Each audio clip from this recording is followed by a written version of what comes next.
ఒక సదుద్దేశం ఒక సదాశయం లేకుండా ఒకరు కన్యాకుమారి నుంచి కశ్మీర్ వరకు నడిచిన అది ఒక నిరర్ధకమైన నడకగా చరిత్రలో మిగిలిపోతుంది. కానీ ఒక సదాశయంతో ఒక సత్సంకల్పంతో ఇంకొకరు కన్యాకుమారి నుంచి కశ్మీర్ వరకు ప్రజలందరితో మమేకమై వారందరినీ ఏకతాటిపైన నడిపిస్తే అది ఆత్మనిర్భర భారత్ అవుతుంది. అదే కన్యాకుమారి నుంచి కశ్మీర్ వరకు ప్రజలకి వారి పరిసరాల శుభ్రత యొక్క బాధ్యతను తెలియజేస్తే అది స్వచ్ఛ భారత్ అవుతుంది. అదే కన్యాకుమారి నుంచి కశ్మీర్ వరకు ప్రజల గుండెల్లో దేశభక్తి ధైర్య సాహసాలతో నింపితే అది పటిష్టమైన బలిష్టమైన భారతం అవుతుంది. అది ఒక రోజున అఖండ భారతం అయి తీరుతుంది.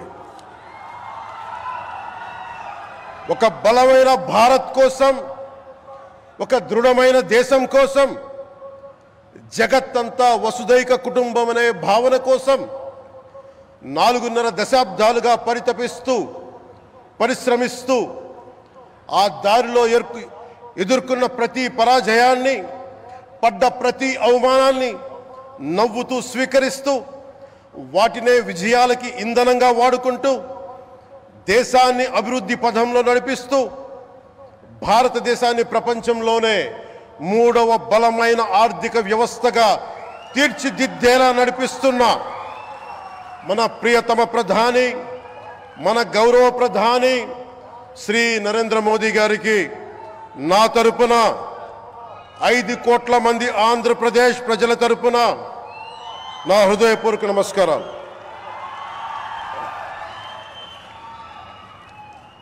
విద్యార్థి నాయకుడిగా రాజకీయాల్లో ప్రవేశించి రెవెన్యూ మంత్రిగా, ఆర్థిక మంత్రిగా మొదలై తెలుగుదేశంకి రథసారథి అయి 4వసారి ముఖ్యమంత్రి అయి తెలుగు ప్రజల్ని అభివృద్ధి పదంలో నడిపిస్తున్న దార్శనికులు, రాజకీయ ఉద్దండులు గౌరవ ముఖ్యమంత్రి శ్రీ నారా చంద్రబాబు నాయుడు గారికి నా హృదయపూర్వక నమస్కారం.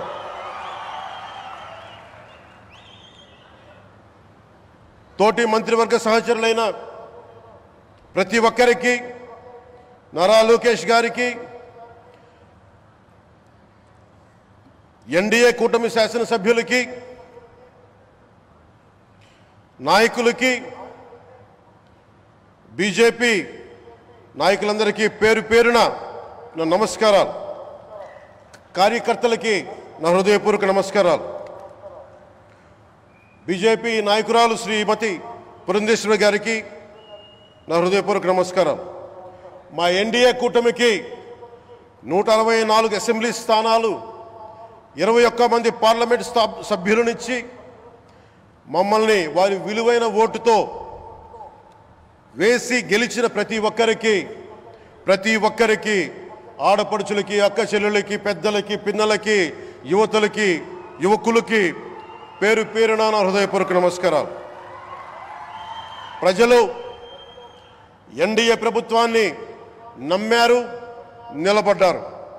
అలా నిలబడినందుకే ఈ రోజున మన గౌరవ ప్రధానమంత్రి గారి సారథ్యంలో ఈ ప్రారంభోత్సవాలు కానీ, శంకుస్థాపనలు కానీ, అది దక్షిణ కోస్తా రైల్వే జోన్ కావచ్చు, కృష్ణపట్నం ఇండస్ట్రియల్ పార్క్ కానీ, గ్రీన్ హైడ్రోజన్ హబ్ కానీ, అనకాపల్లి బల్క్ డ్రగ్ పార్క్ కావచ్చు, 6 కొత్త రైల్వే ప్రాజెక్టులు కావచ్చు, వీటన్నిటిని వచ్చే పెట్టుబడి దాదాపు 2,10,000 కోట్ల రూపాయల పెట్టుబడులు, 7.5 లక్షల మందికి ఉపాధి అవకాశాలు. అవినీతితో కూరుకుపోయి ఉపాధి అవకాశాలు లేక, ఉద్యోగ అవకాశాలు లేక విలవిల్లాడుతున్న సమయంలో మీరు నిలబడ్డారు. అందుకే ఈ రోజున ఈ 2 లక్షల పైచిలుకు పెట్టుబడితో 7.5 లక్షల ఉపాధి అవకాశాలు లభించి మనందరికీ ఇచ్చినందుకు మనస్ఫూర్తిగా ప్రధానమంత్రి శ్రీ నరేంద్ర మోదీ గారికి చేతులెత్తి నమస్కరిస్తున్నాం.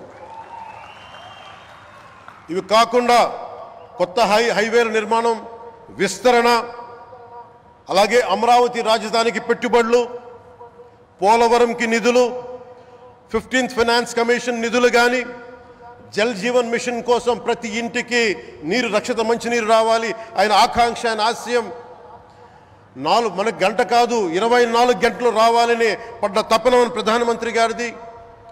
వీటన్నిటికీ చేయగలుగుతున్నాం, ముందు ప్రారంభించామంటే మీరు మా మీద పెట్టిన భరోసా, మా మీద పెట్టిన నమ్మకం, గౌరవ ప్రధానమంత్రి గారి మీద మీరు చూపించిన నమ్మకం.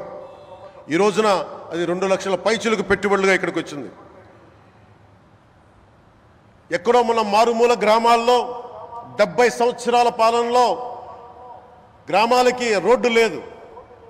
ప్రధానమంత్రి సడక్ యోజన కింద ఈ రోజున మనం మారుమూల గిరిజన గ్రామాల్లో కూడా రోడ్లు వేయగలుగుతున్నామంటే దానికి ముందుండి మాకు వెన్నుతట్టి మాకు నిధులు సమకూరుస్తుంది నరేంద్ర మోదీ గారు. భారతం అభివృద్ధి పదంలో ఎందుకు చేశారు ఇవన్నీ అంటే, భారతదేశం అన్ని రాజ్యాలు, అన్ని రాష్ట్రాలు ఏ ఒక్కరు కూడా అభివృద్ధిలో వెనకపడకూడదు. అది మనకి తెలంగాణ కావచ్చు, ఆంధ్రప్రదేశ్ కావచ్చు, ఆంధ్రప్రదేశ్లోని ఉత్తరాంధ్ర, రాయలసీమ, మనకి కోస్తాంధ్ర కావచ్చు, ఎక్కడా కూడా ఏ ప్రాంతం కూడా వెనుకపడకూడదు. అభివృద్ధిలో అందరికీ సమాన వాటా ఉండాలని చెప్పే ఈరోజు ఇన్ని పెట్టుబడులు. ఈ మోదీ గారి సంకల్పానికి, సహకారానికి, ఆయన గైడెన్స్కి మనస్ఫూర్తిగా నా కృతజ్ఞతలు. 5 ఏళ్ల అవినీతి అరాచక పాలనలో ఆంధ్రప్రదేశ్ అంధకారంలో కూరుకుపోయినప్పుడు ఆ రోజున మన ముందుకొచ్చి మేము ఎన్డీఏ కూటమితో మనం నిలబెడదాం, ఆంధ్రప్రదేశ్ ప్రజల ఆకాంక్షలు నిలబెడదాం, అభివృద్ధి పదంలో నడిపిద్దామని చెప్పి ఆ రోజు ఆశాజ్యోతిలో నిలబడ్డారు.